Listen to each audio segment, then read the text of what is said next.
आपल्या चर्चेकडे। राम मंदिराच्या उद्घाटन सोहळ्याची घोषणा होताच वादांची मालिका सुरू झाली, जी अजूनही थांबण्याचं नाव घेत नाहीये। उद्घाटन कुणी करायचं, निमंत्रण कुणाला द्यायचं, कार्यक्रमाला कुणी यावं, कुणी येऊ नये, यावरनं सुरू झालेला हा वाद आता रामाच्या जेवणाच्या थाळीपर्यंत येऊन पोहोचलाय। काल जितेंद्र आव्हाडांनी राम बहुजन होता आणि तो मांसाहार करत होता असा दावा केला। मात्र त्यानंतर हिंदू संघटना आणि भाजपने त्यांच्यावर टीकास्त्र डागायला सुरुवात केली आहे। राज्यभर आंदोलनं होत आहेत। मात्र हा वाद फक्त रामाच्या भोजनापर्यंत मर्यादित आहे का? राम मंदिर सोहळा भाजप हायजॅक करत असल्याचा विरोधकांनी वारंवार आरोप केलेला आहे आणि त्याच राजकारणाला अधिक चिघळवणारं हे राजकारणाचं आणखी एक नवं पान आहे का? राम बहुजन होता की इतर कुणी, या गोष्टीचा उल्लेख करून नेमकं साधायचं काय आहे? जगाचा कैवार करणारा असं वर्णन ज्याचं करण्यात येतंय त्या रामाचे कैवारी आपण आहोत असं का दाखवण्याचा प्रयत्न होतोय? राम कुणाचा आहे त्याच्या नावानं ही वादाची पंगत का वाढली जातीये? हाच आहे आपला आजचा चर्चेचा विषय।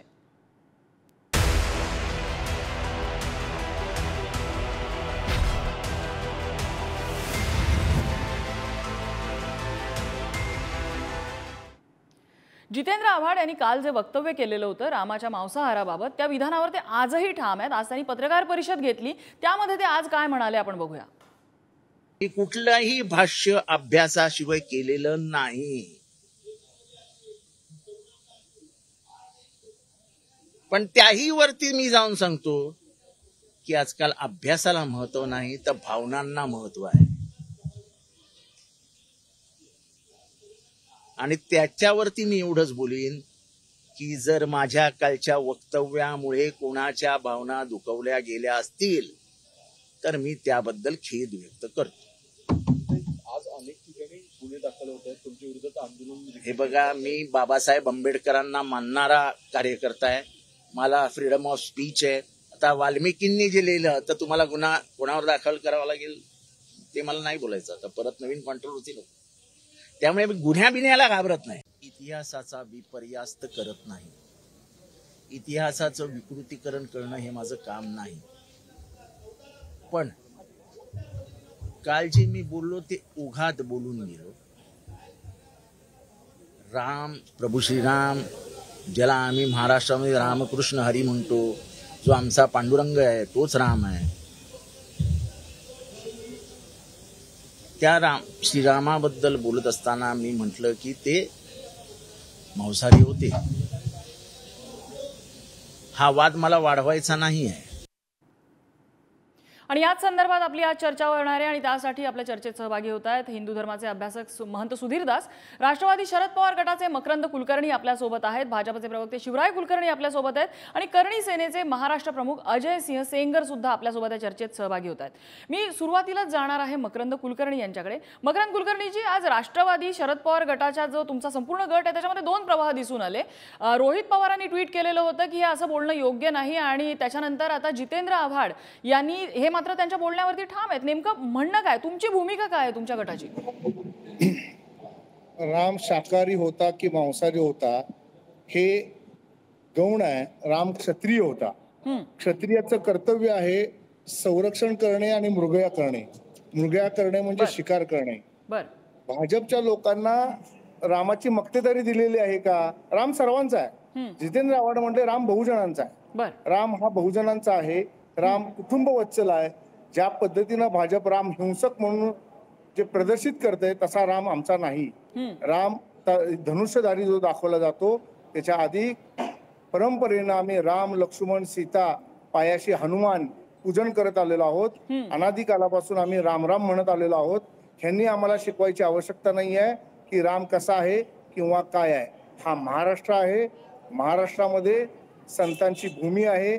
समता, सहिष्णू हे संतांनी शिकवलेलं आहे। संत तुकाराम महाराज असतील, संत ज्ञानेश्वर असतील, रामदास स्वामी असतील, तुकडोजी असतील, अनेकांची नावं संतांची घेता येतील, पण भाजपला राम हा आपला वाटतो, रामाची मक्तेदारी त्यांनाच वाटते। बाळासाहेब ठाकरेंनी बाबरी पडलेल्याची जबाबदारी घेतली, त्यावेळी आज राम मंदिर उभा राहते।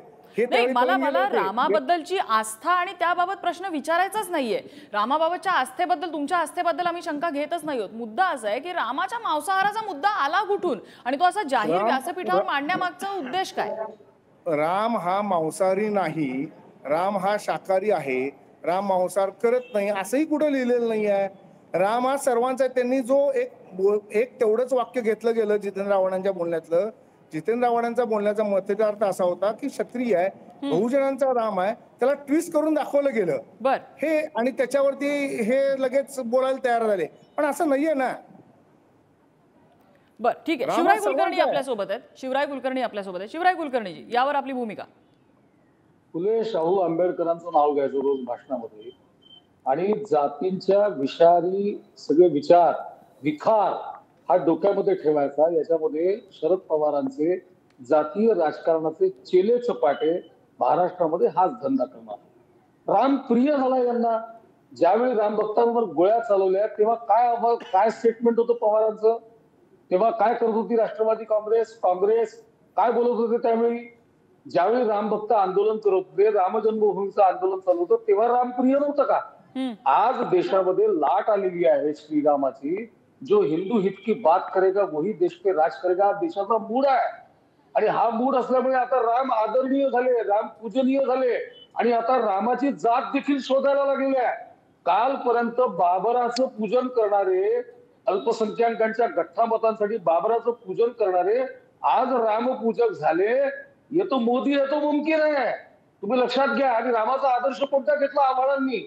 शरद पवारांचे शिष्य आहेत ते, त्याच्यामुळे त्यांनी रामाचा मानसराचा आदर्श घेतला.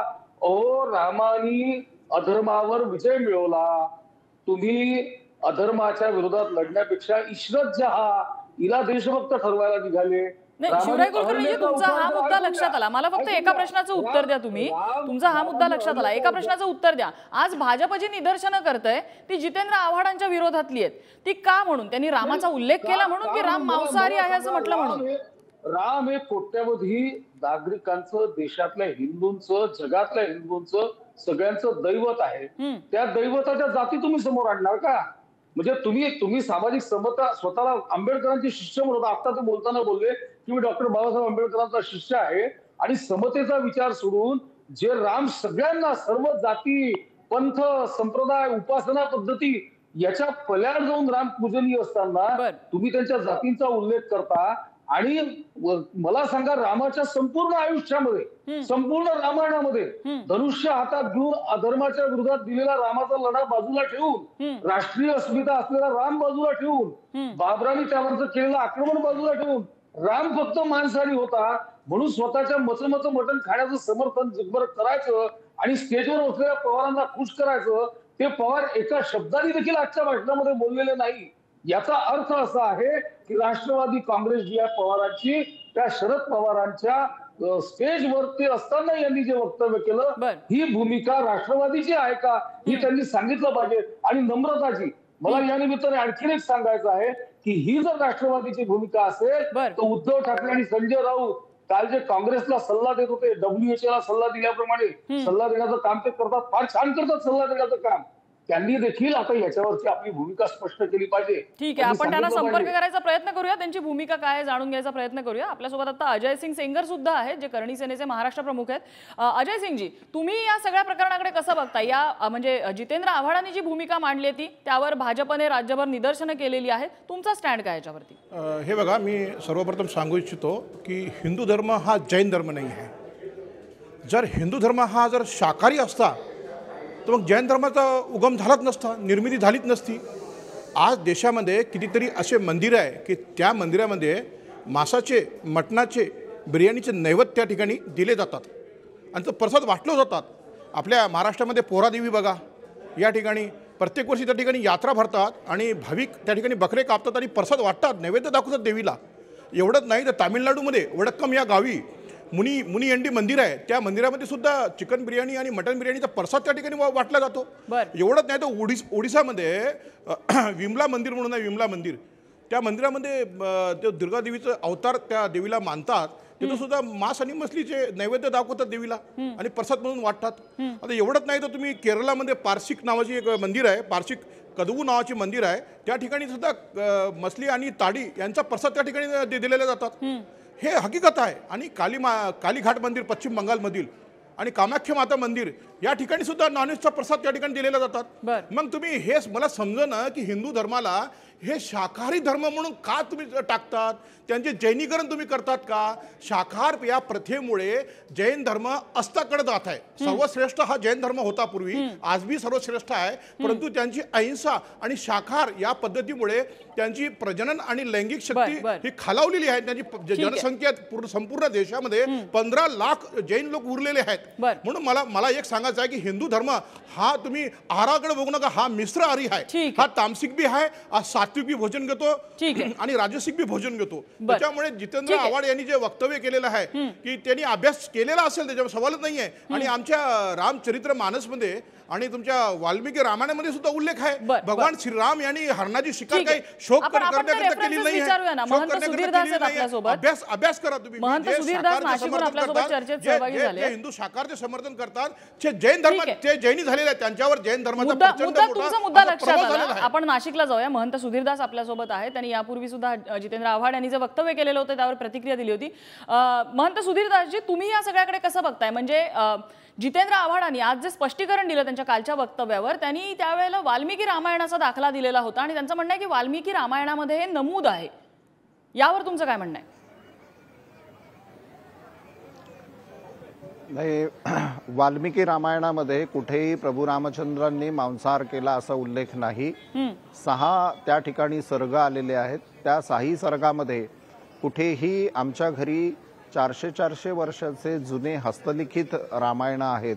माझ्या स्वतःच्या वैयक्तिक संग्रहामध्ये 15 रामायण त्या ठिकाणी आहेत.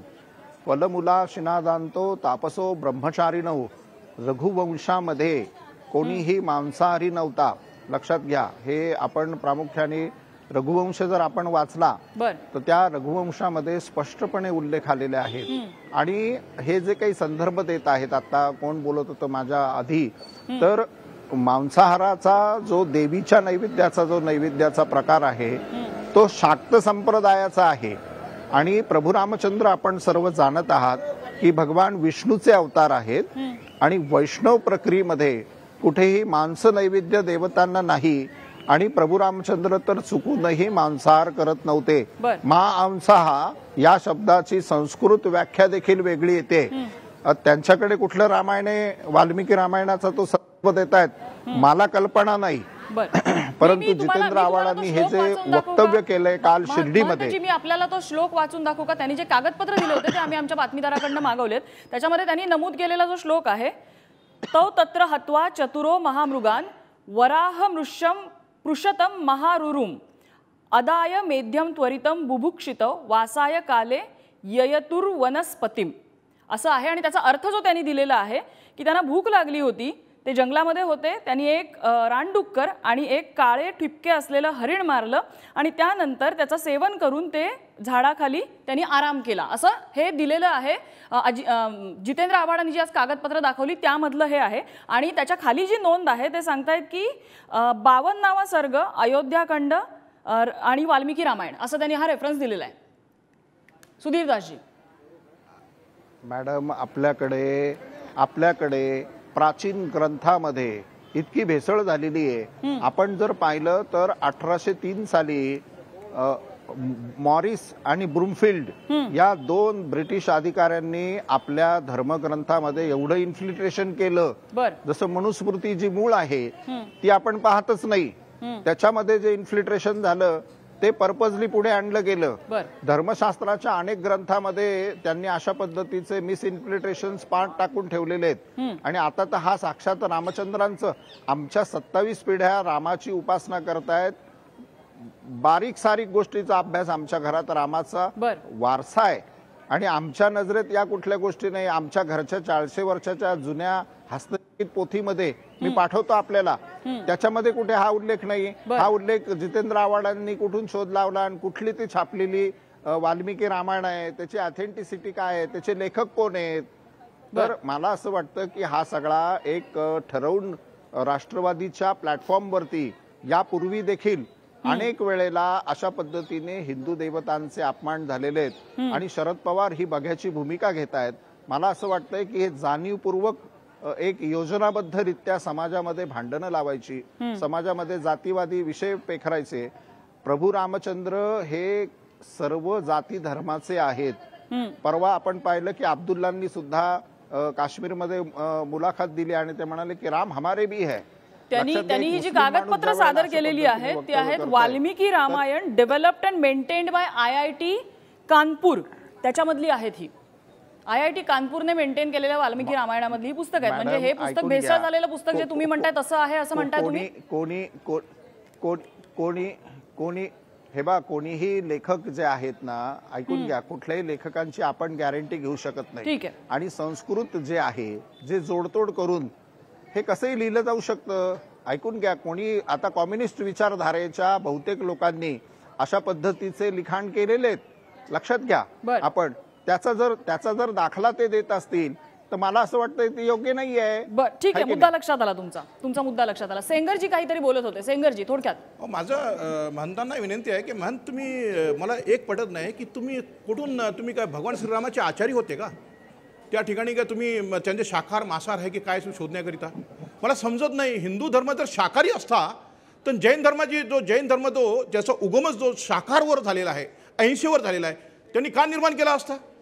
हा, तुम्ही असं नवीन शोध लावू नका, हिंदूला कमजोर करू नका. शाकाहारीमुळे हिंदू हा मानसिकरित्या शारीरिकरित्या हा कमजोर झालेला आहे. शाकाहारीमुळे प्रजनन क्षमता आणि लैंगिक क्षमता हिंदूची अतिशय कमी झालेली आहे. म्हणून हिंदूची जनसंख्या प्रचंड डाऊन झालेली आहे. जनसंख्या अखंड हिंदुस्थानाचे 36 भूभाग मांसाहारी धर्माने कब्जा केलेला आहे. तुम्ही मूळ मुद्द्यावर या. तुम्ही बघा की अखंड हिंदुस्थान किती मोठा होता. याच्याची 26 भूभागावर या मांसाहारी धर्माने साम्राज्य प्रस्थापित केलेलं आहे. ठीक आहे, हा तुमचा मुद्दा असू शकतो. याला कोणत्या शोधाचा आधार आहे मला माहिती नाही, मात्र त्यासाठी कुठला शोधाचा आधार असेल तर तो तुम्ही सांगितला पाहिजे. सेंगरजी, तुम्ही आता जे वक्तव्य केले त्याबद्दल. मकरंद कुलकर्णी आहेत आपल्यासोबत, त्यांना काही मुद्दा मांडायचा आहे. मकरंद कुलकर्णीजी. वाल्मिकी रामायणामध्ये आहे, रामचरित्र मध्ये आहे, सगळीकडे सबूत आहे याच्याकडे. तुम्ही असं कसं म्हणता की भगवान राम? मी त्याबद्दल म्हणत नाहीये. तुम्ही शाकाहार करण्यानंतर जे वक्तव्य केलेलं आहे, शाकाहाराचे हिंदूंवर झालेले दुष्परिणाम हे जे वक्तव्य केले त्याबाबत मी म्हणते. मला मिश्रहारी होते जंगलामध्ये रामायणाच्या ज्ञानाबद्दल मी आक्षेप घेत नाहीये. जंगलामध्ये राहणारे कोणी बी आज तुम्ही त्या ठिकाणी जाऊन त्या ठिकाणी त्यांनी इंटरव्ह्यू घ्या, त्यांना विचारा तुम्ही शाकाहारी का मांसाहारी आहे. जंगलामध्ये पर्याय नाहीये. नदीच्या ठिकाणी राहतात, मछली खातात, त्या ठिकाणी शिकार करतात आणि कंदमूळ खातात. म्हणून हिंदू हा प्राचीन इतिहासापासून मिश्रहारी आहे. आणि तो मिश्रहारी हिंदू धर्म हा शुद्ध शाकाहारी आहे. हा तर त्यांचा मूर्खपणा आहे. हा लक्षात आलं. मकरंद कुलकर्णी बोला ना जरा 2 मिनिटं. आधी वाल्मिकी ऋषी हे पूर्वाश्रमीचे वाल्या कोळी होते आणि हे जे महंत बोलतायत ते जर महंत असतील तर त्यांना राजकीय टीका टिप्पणी करायचा अधिकारच नाही. त्या महंतांनी महंतांचं काम करावं. ते राजकीय टीका टिप्पणी करू नये. एका पक्षाच्या एका ज्येष्ठ नेत्यावर त्यांना बोलण्याचा अधिकार नाही. ते कोणत्या आधारे बोलतायत की महंत असून राजकीय भाष्य? 2 आणि मांसाहार केला म्हणजे नगण्य वाईट हे कुणी सांगितलं? आमच्या कोल्हापूरमध्ये काही भागात गणपतीला मांसाहाराचा नैवेद्य दाखवतात. मग आता हे म्हणणार का? हिंदुस्थान हा विविधतेने नटलेला आहे. ज्या त्या भागात प्रथा वेगवेगळ्या आहेत. त्याचा ह्यांनी आक्षेप घ्यायचं गरज नाही. ह्यांना बंदिस्त लोकशाही हवी आहे.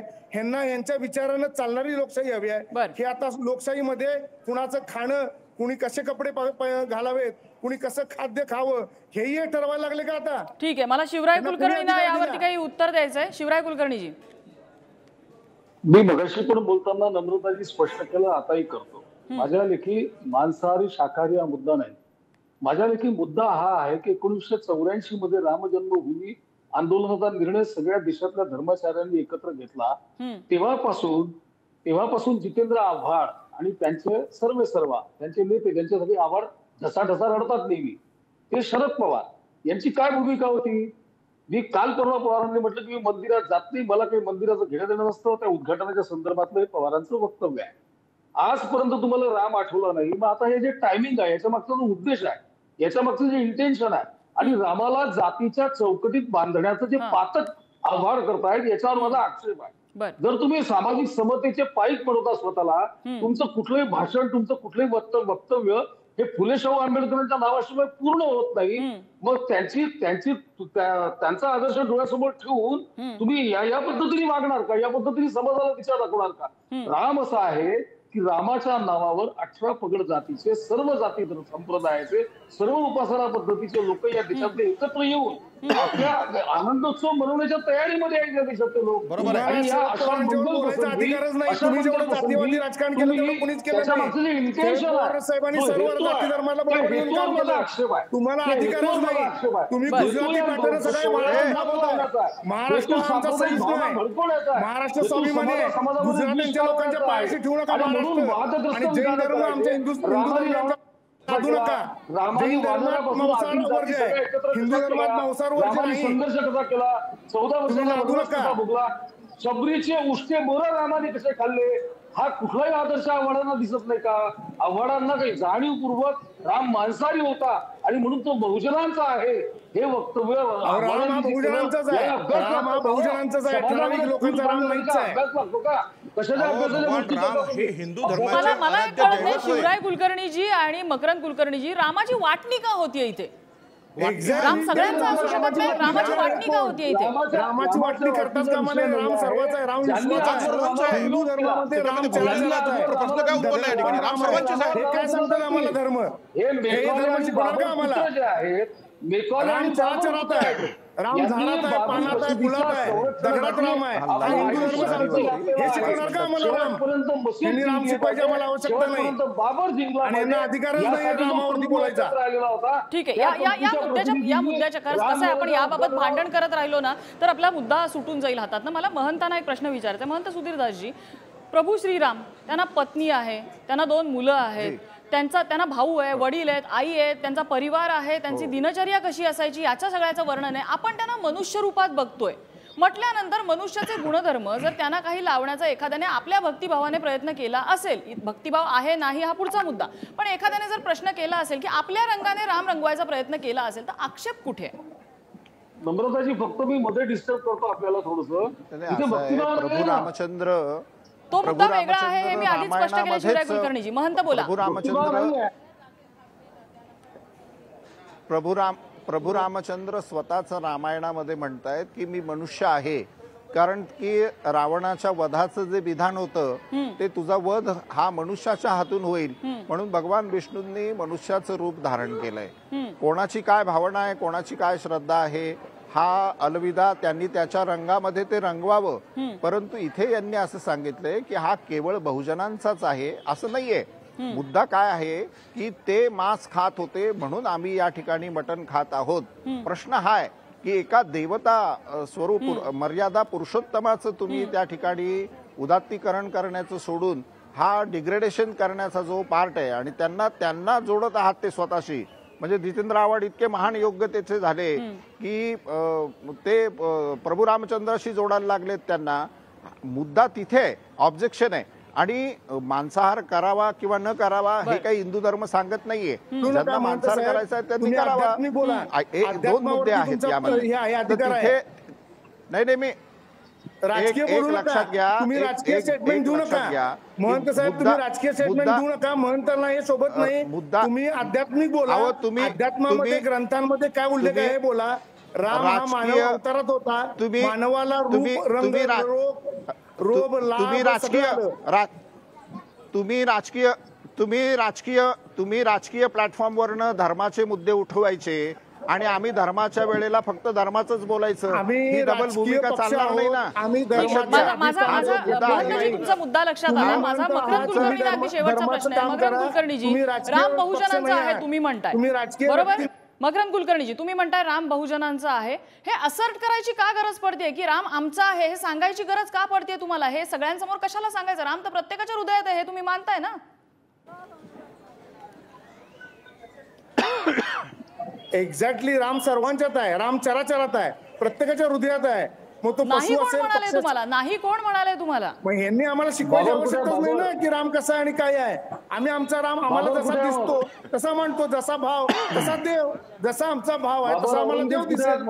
यांनी कशाला सांगायची आवश्यकता आहे? मुद्दा या सगळ्यामध्ये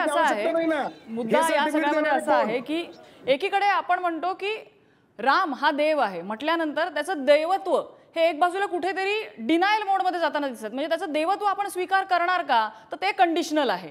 त्याच्या बाबतीत काय टर्म्स अँड कंडिशन्स अप्लाय अशा पद्धतीने ते स्वीकारलं जातं. दुसरीकडे राम मनुष्य आहे असं जर आपण म्हणणार असू तर त्याचे मनुष्य धर्म का आपण पूर्णपणे स्वीकारू शकत नाही.